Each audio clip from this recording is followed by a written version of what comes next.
जाते हैं तो राज कहता है, मिस्टर राज, लगता है आपको ये पोजीशन कर रही है, क्यों ना मैं आपको लक्ष्य पर भेज दूं।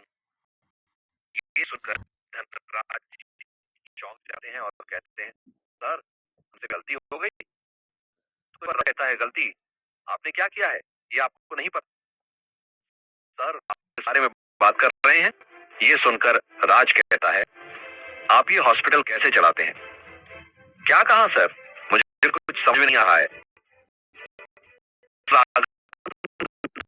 जी को आने वाली से देखता है तो धनराज हैं और कहते हैं, सर मुझे ऐसे क्यों देख रहा है? धनराज जी की बात राज अपने को सहलाने लगता है। धनराज जी को कुछ समझ में नहीं आया तो उन्होंने हिम्मत करके दोबारा पूछा, सर आप ठीक से बताइए बात क्या है? तो राज इरिटेट हो गया है, आपने रंग असलियत अशोक जी क्यों बताई? आपको किसने? सॉरी सर, इतना एक्साइट हो गया था कि मैं आपको चेयरमैन कहने वाला था, लेकिन आपने मना किया तो मैंने जल्दबाजी में राघवन की सच्चाई उनके सामने बता दी। इससे अशोक सेन को क्या प्यारा होगा? तो इस राघवन कहता है, वो इसलिए धनराज जी क्योंकि मैं उन बेटी का बॉडीगार्ड हूं। तो राज जी कहते हैं, मगर आप उनकी बेटी का बॉडीगार्ड क्यों है? अब तो राज और राघवन को मन रहा था कि अपना सिर दीवार में मार लें या धनराज का सिर फोड़ दें। अब बात को आगे ना बढ़ाते हुए राज कहता है, धनराज जी एक बात का ध्यान रहे, मेरी असलियत किसी के सामने नहीं आनी चाहिए। अगर आप तरफ से ऐसा हुआ तो आप जान से जाएंगे। तो धनराज जी हाँ में सिर हिलते हैं। तभी उनके केबिन पर नॉक होता है तो राज वहां से उठकर धनराज को वहां बैठने को कहता है। तो धनराज हेड की चेयर पर बैठ जाते हैं। उसके बाद वो कहते हैं, कम इन। तो एक नर्स आकर कहती है, सर वो मैडम को रूम में शिफ्ट कर दिया गया है। तो धनराज जी नर्स को वहां से जाने को कहते हैं। उसके बाद राज और राघवन वहां से निकलकर वीवीआईपी रूम तरफ चले जाते हैं।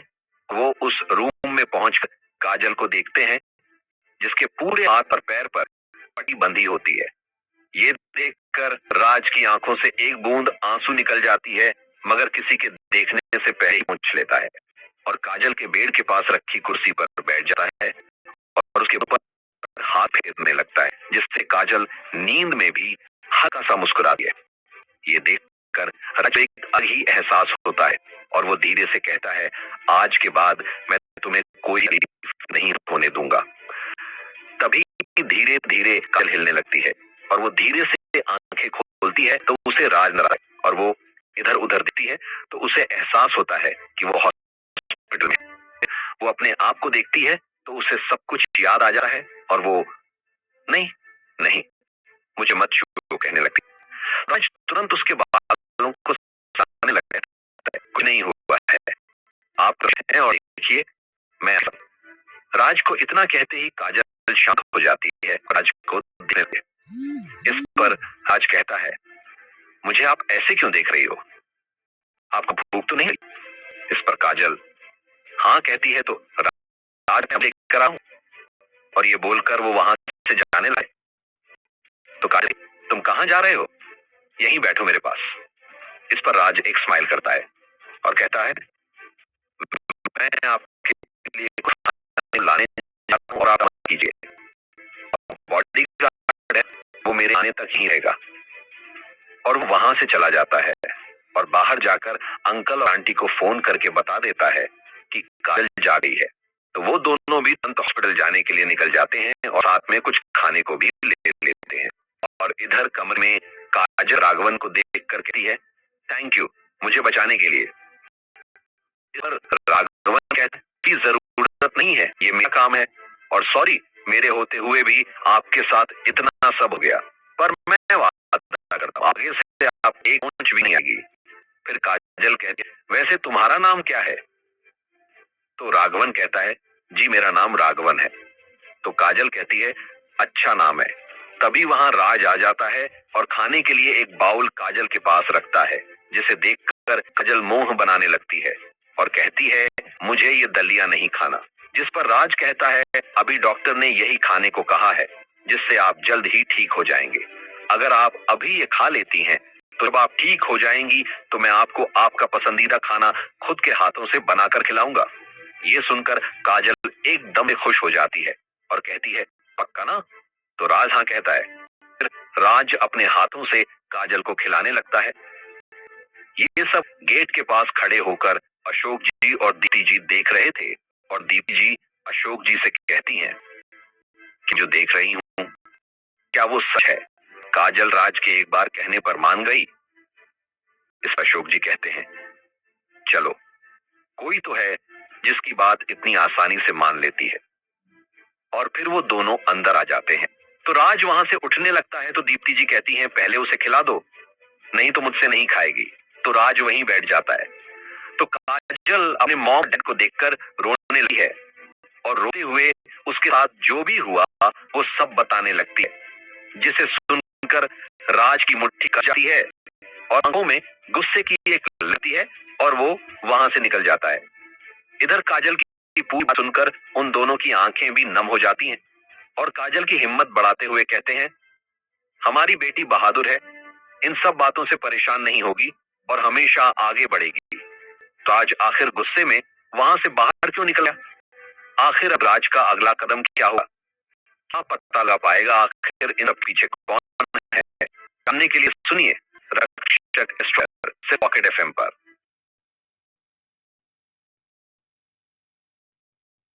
आगे। अब तक सुबह के 7 बज गए थे और राज हॉस्पिटल से निकल कर आ गया था और वह फोन निकालकर विक्टर को फोन करता है, कहता है, मैं आ रहा हूं। फिर राज वहां से निकल जाता है और कुछ समय बाद वह शहर के बाहर एक घने जंगल की ओर बढ़ रहा था। कुछ देर चलने के बाद वह एक गुफा के पास जाकर वहां पड़े एक पत्थर को घुमाता है तो एक दरवाजा खुलता है और वह उसके अंदर चला जाता है। तो विक्टर और बहुत सारे लोग काले कपड़ों खड़े थे जिस पर एक लोगो बना हुआ था जिस पर आरएस लिखा था। तभी राज कहता है, कहाँ है वह? तो विक्टर एक और इशारा करता है तो राज उस तरफ चला जाता है जहां एक शख्स को उल्टा लटका कर रखा था। यह आदमी कोई और नहीं बल्कि वही था जिसने काजल को किडनैप किया था। तो राज उसे नीचे उतारने को कहता है तो उसके आदमी उसे नीचे उतारकर एक कुर्सी पर बिठाते हैं। तो राज कहता है, इसे होश में लाओ। इस पर उसके आदमी उस पर ठंडा पानी डालते हैं तो वह होश में आ जाता है और वह देखता है कि एक आदमी किसी राजा की तरह उसके सामने बैठा था। उसके ऑरा को देखकर वह डर गया।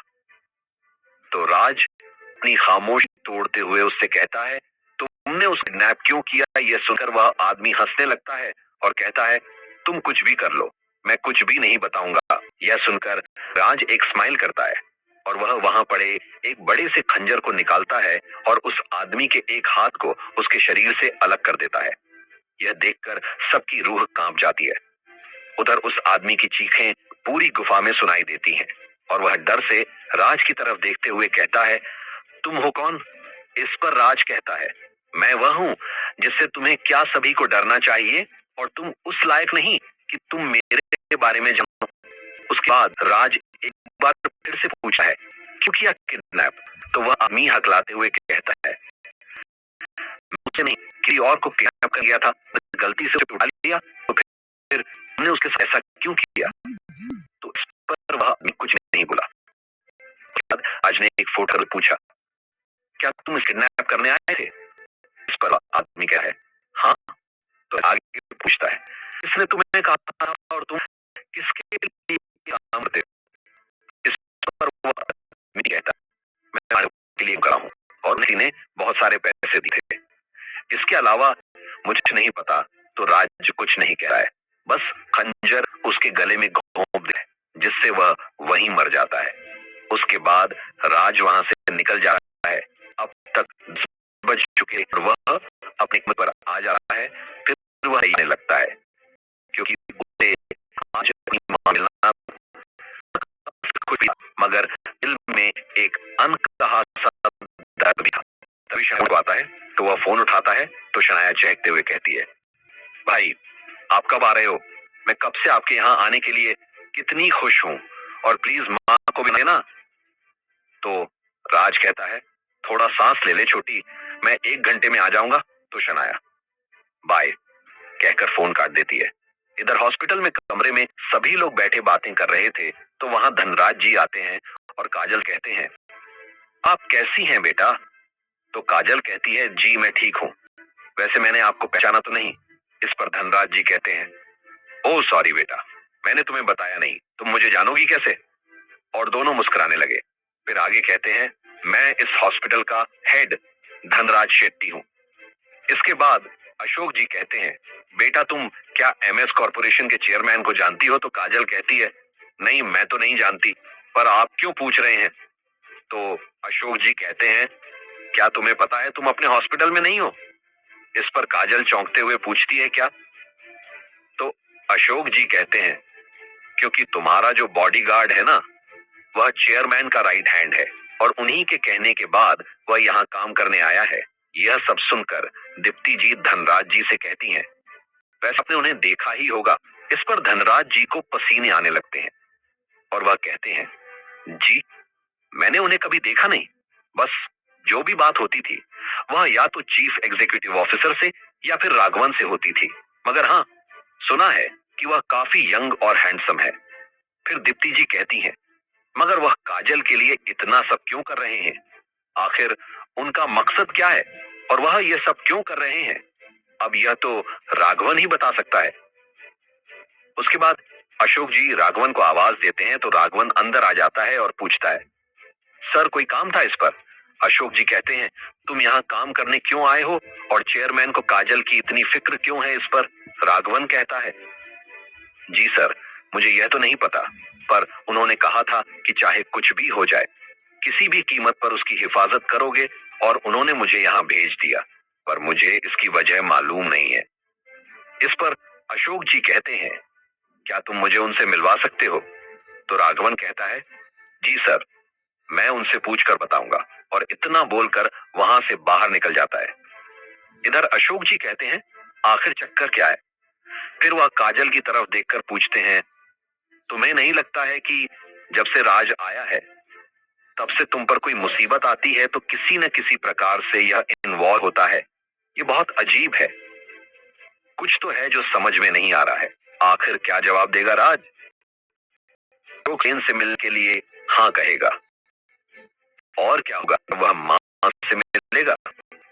जानने के लिए सुनिए रक्षक द डिस्ट्रॉयर, सिर्फ पॉकेट एफएम पर।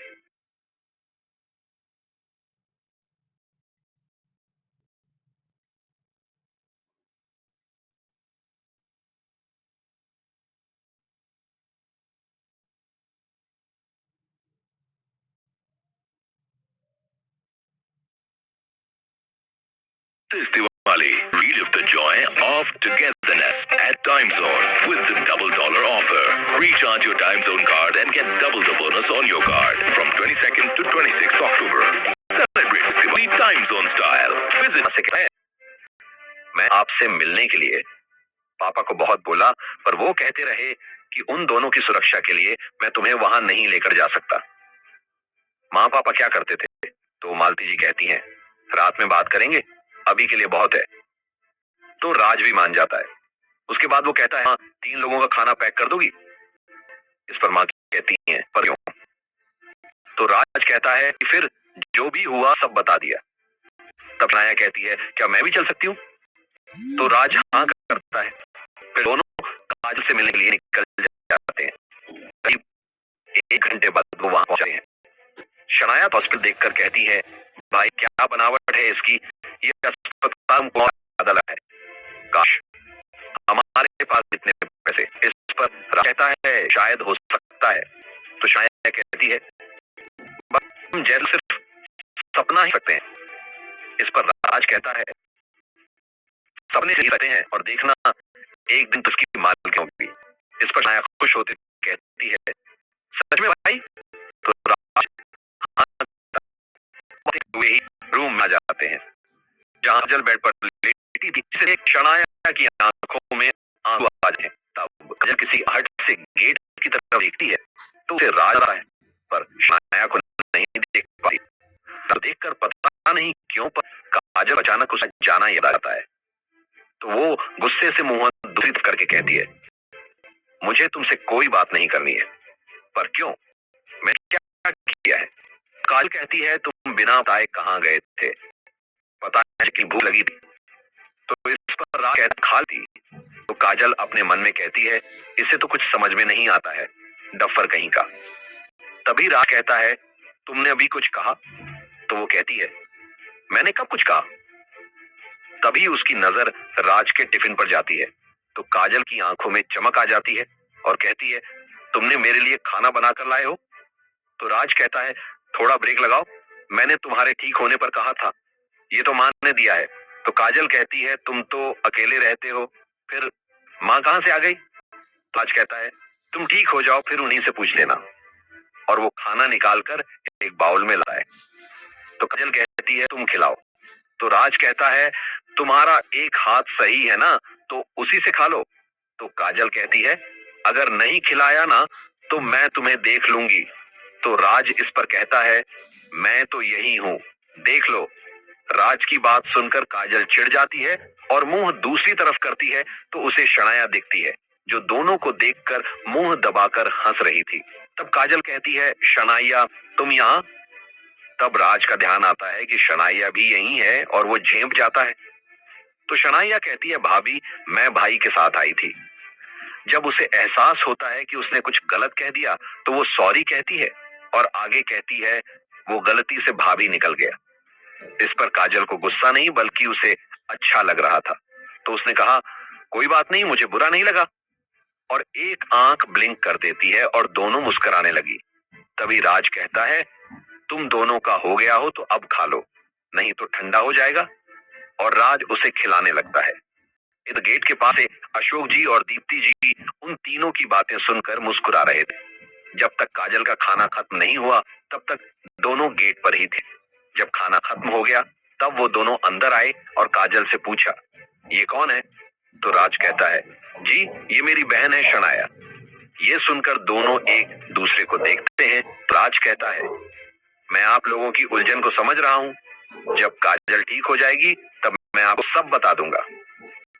इस पर दोनों हमें सिर हिलाते हैं। तो राज कहता है, माँ ने आप दोनों के लिए खाना भेजा है। इस पर फिर दोनों चौंक जाते हैं। अशोक जी कहते हैं, ये लड़का कर मार डालेगा, जब से ये हमारी जिंदगी में आया है शौक के सिवा कुछ नहीं दे रहा है। तो राज उन सोच को विराम देते हुए कहता है, आप दोनों टेबल पर बैठिए, मैं निकालता हूँ। इसके बाद राज खाना दोनों को सर्व करता है। तब दोनों खाना खाने के लिए शुरू करते हैं। जब एक निवाला अशोक जी खाते हैं तो उनकी आंखें बंद हो जाती हैं और अपने मन में कहते हैं कि ये टेस्ट तो कुछ जाना पहचाना लगता है, कहीं वही तो नहीं है। राज उनके रिएक्शन को देखकर कहता है, अंकल आपको खाना पसंद नहीं आया? इस पर अशोक जी कहते हैं, बेटा ऐसी कोई बात नहीं है, बस खाने का स्वाद कुछ जाना पहचाना लगा, इसलिए याद करने की कोशिश कर रहा था। फिर दोनों का खाना खत्म हो गया तो दीप्ति जी कहती हैं, खाना काफी स्वादिष्ट है। कुछ सोचकर अशोक जी कहते हैं, बेटा जब काजल ठीक हो जाएगी तो मेरे घर पर अपनी फैमिली के साथ डिनर पर आना। तो राज कहता है, जी जरूर अंकल। और फिर कहता है, अब मैं चलता हूँ, काफी शाम हो गई। तो काजल कहती है, तो यहाँ नहीं रहोगे? तो राज कहता है, शनाया को आना है तो मैं सुबह आ जाऊंगा। तो काजल उदास जाती है, जो राज भी देखा है पर कुछ कर नहीं सकता था, क्योंकि उसे अपने पिता और माँ के अलग होकर कर्ता करना था। इसीलिए वो वहां से शनाया को लेकर चला गया। आखिर अशोक सेन ने बुलाया है पूरी फैमिली को डिनर पर, और क्या पता चल पाएगा राज को अपने पिता की मौत की वजह और कौन लोग हैं शना के पीछे। जानने के लिए सुनिए रक्षक द डिस्ट्रॉयर, सिर्फ पॉकेट एफएम पर।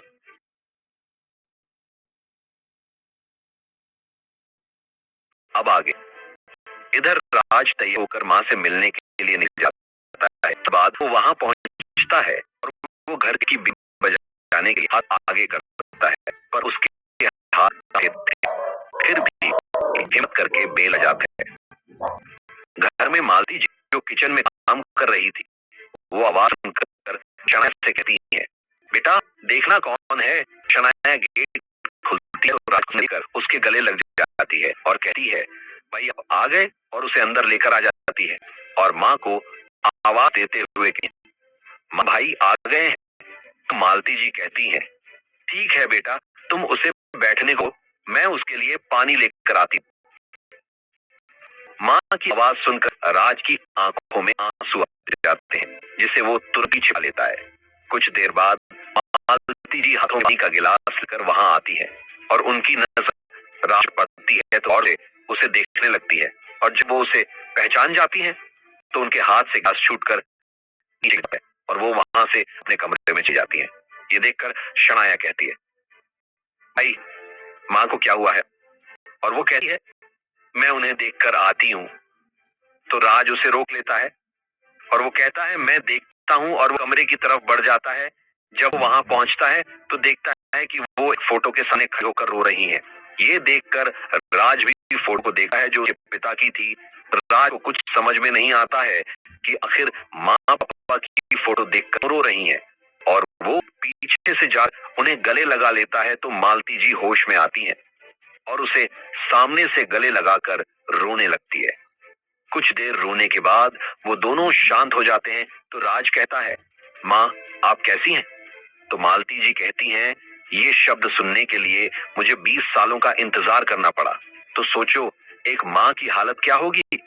तो माँ को चुप कराते हुए कहता है चलिए बाहर बैठकर बातें करते हैं, क्योंकि शनाया भी परेशान हो रही होगी। उसके बाद वो दोनों हॉल में आ जाते हैं। तो शनाया माँ से कहती है आप ऐसे क्यों चले गए थे? तो मालती जी कहती है तुमने जिसे भाई बनाया है वो असलियत में तुम्हारा भाई है। ये कर शनाया चौंक जाती है और खुश होते हुए माँ के गले लगा कहते हैं सच में माँ? तो मालती कहती है हाँ ये सच है। तब शनाया कहती है तो इसलिए देखकर मुझे भाई की याद थी। और आगे कहती है भाई यहाँ है तो पापा कहाँ है? मुझे उनसे मिलना है और बहुत सारी शिकायतें करनी है। इस पर राज कुछ कहने ही वाला था कि उससे पहले ही मालती जी कहती हैं तुम्हारे पापा अब इस दुनिया में नहीं है। ये सुनकर राज और शनाया दोनों के होश उड़ जाते हैं, मगर शनाया की आंखों से आंसू बहने लगते हैं और कहती है आप कितने लकी हैं ना भाई, आपको माँ और पापा दोनों का प्यार मिला, मगर मैं तो पापा का चेहरा भी नहीं देख पाई। इतना कहकर वो अपने कमरे में चली जाती है। तो राज उठने ही वाला था कि मालती जी कहती हैं अभी मत जाओ, वो पापा से मिलने के लिए काफी बेचैन थी, उसे अभी अकेला छोड़ दो, कुछ देर बाद वो आ जाएगी।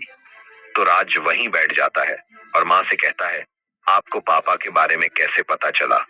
तो मालती जी कहती हैं जब मैंने तुम्हें यहाँ देखा तो मैं समझ गई कि जयवीर अब नहीं रहे, क्योंकि उसने जाते वक्त कहा था कि जब तुम्हारा बेटा यहाँ आएगा तो समझ लेना मैं इस दुनिया में नहीं हूँ।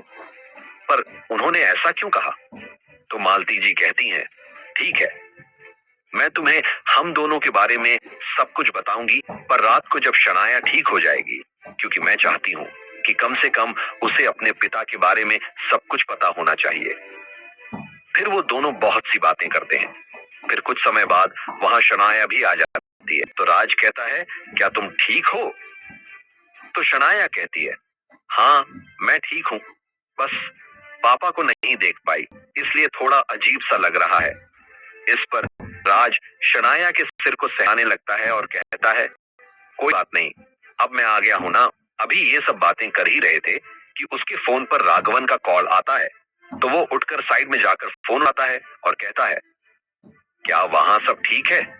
इस पर राघवन कहता है जी बॉस, वो अशोक से मिलना चाहते हैं, मतलब कि एमएस कॉर्पोरेशन के चेयरमैन से। इस पर राज कहता है अभी वक्त नहीं आया है, तो उनसे कह दो कि मैं अभी देश से बाहर हूँ, आते के साथ ही उनसे मिलूंगा। तो राघवन जी बॉस कहकर फोन कर देता है। तभी मालती जी कहती हैं बेटा आ जाओ, मैं खाना लगा देती हूँ। तो राज वहां पर आ जाता है और मालती जी सबके लिए खाना निकालने लगती हैं और खाने को देखकर राज के मुंह में पानी आ जाता है। ये देखकर शनाया कहती है भाई आपके लिए ही बना है, इसे ऐसे मत देखो। राज खाने को ऐसे इसलिए देख रहा था क्योंकि सारी चीजें उसकी पसंद की थीं और मालती जी राज को अपने हाथों से खिलाने लगती हैं। ये देखकर राज की आंखों से आंसू बाहर निकल जाते हैं। इस पर मालती जी कहती हैं क्या मेरा खिलाना तुझे पसंद नहीं आया? इस पर राज कहता है, नहीं माँ, ये तो खुशी के आंसू हैं। मैंने वर्षों इंतजार किया, आपके हाथों से खाने का तो। मालती जी कहती हैं, ठीक है, अब कोई नहीं रोकेगा। इतना बोलकर वो तीनों एक साथ मिलकर एक दूसरे को खिलाने लगते हैं। अब राज का अगला कदम क्या होगा? क्या राज अब मानिक राव से मिलेगा या भी वो अपनी फैमिली के साथ थोड़ा वक्त बिताएगा? और कौन सा रहस्य है राज के पिता के बारे में? जानने के लिए सुनिए रक्षक द डिस्ट्रॉयर, सिर्फ पॉकेट एफएम पर। अब आगे। राज और शनाया को आते आते रात के 9 बज चुके थे तो देखते हैं कि माँ हॉल में बैठी हैं। तो वो दोनों माँ के पास जाकर बैठ जाते हैं। उन्हें देखकर मालती कहती है, तुम दोनों गए और कैसी है वो? क्या नाम था? हाँ, याद आया कल।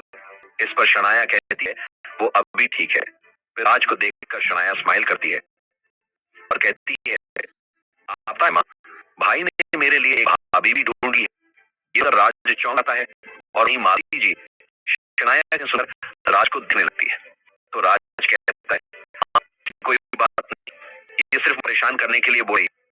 इस पर शनाया कहती है, नहीं माँ, मैं जब उनको भाभी बोला तो वो गुस्सा नहीं हुई, बल्कि वो स्माइल कर रही थी।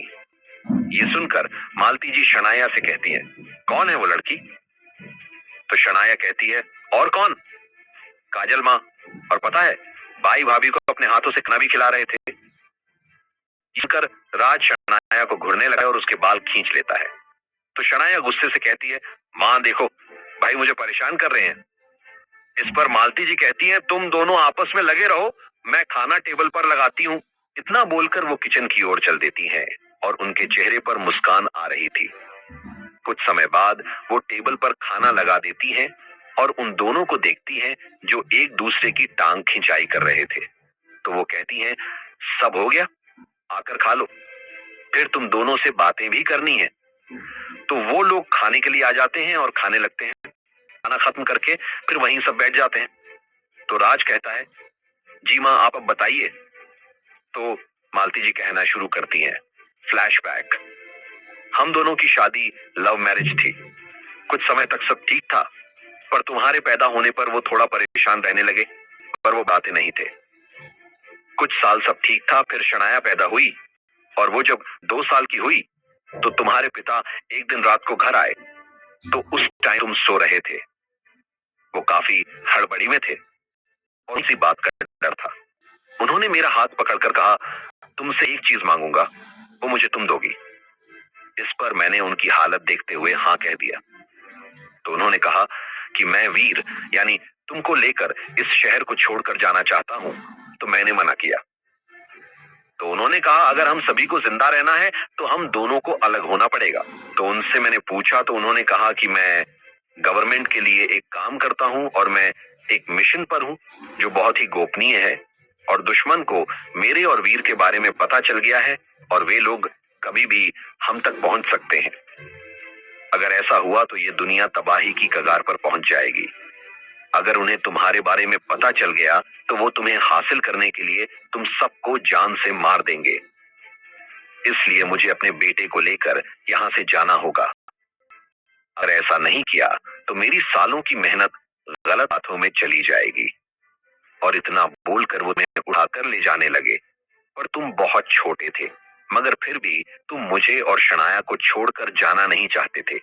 फिर पापा ने तुमको बहुत समझाया और फिर तुम मान गए और कमरे में अपनी प्यारी सी बहन को देखने चले गए। इधर मैंने उन्हें रोकने की बहुत कोशिश की, पर वो हमें किसी खतरे में नहीं डाल सकते थे।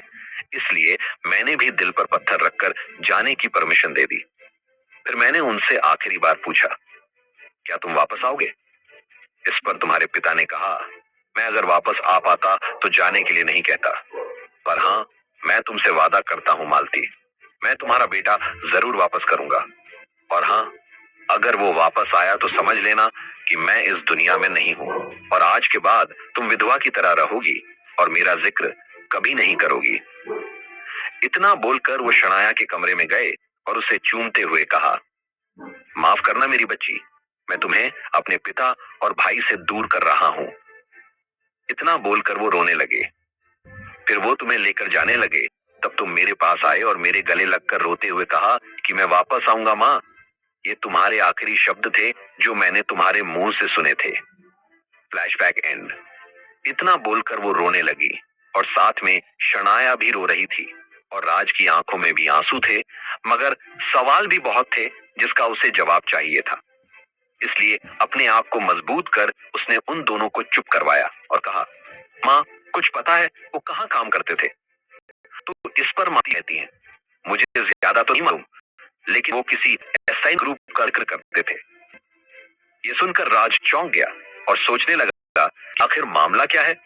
पता करने के लिए मुझे वहां जाना ही होगा। फिर वो उन दोनों को गुड नाइट कहकर अपने कमरे में ला गया और इधर हॉस्पिटल में काजल ने माँ और डैड को घर भेज दिया था। हाल के लिए रावण था। बार बार छाया के कई शब्द भाभी को सुनकर उसे बहुत अच्छा भी लगा था और शर्मा भी रही थी, जिसके कारण उसके गाल लाल हो रहे थे और वो वही शब्द दोहरा रही थी, भाभी। यही सोचते हुए उसे भी नींद आ गई और वो गहरी नींद में सो गई। तो अब क्या करेगा राज? क्या एसएन ग्रुप में काम करने जाएगा